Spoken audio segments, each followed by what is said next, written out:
Ni isaha zibiri mu gihugu c'Uburundi, aho mperereye ni isaha zitatu, amasaha agenda atandukanye mu mpande zine z'isi, ariko abantu bobo ntabwo dutandukana, turi babandi nyene, abana b'Imana. Ndabakiriye mwese mu kiganiro Les Héros du Gospel c'uno mugoroba.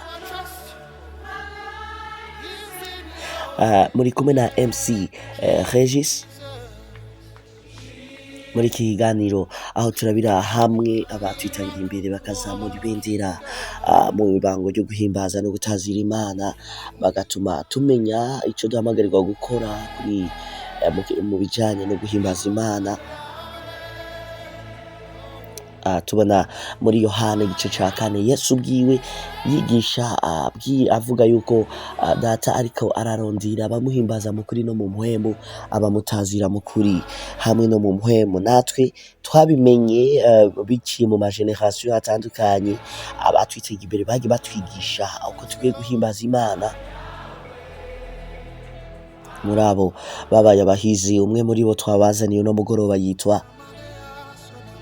Steve Okolo Crown, cyangwa se Steve Okolo Crown, umuririmbyi w'umunyafrika yavukiye mu gihugu ca Nigeria. Turaje tubandanya n'amateka yiwe.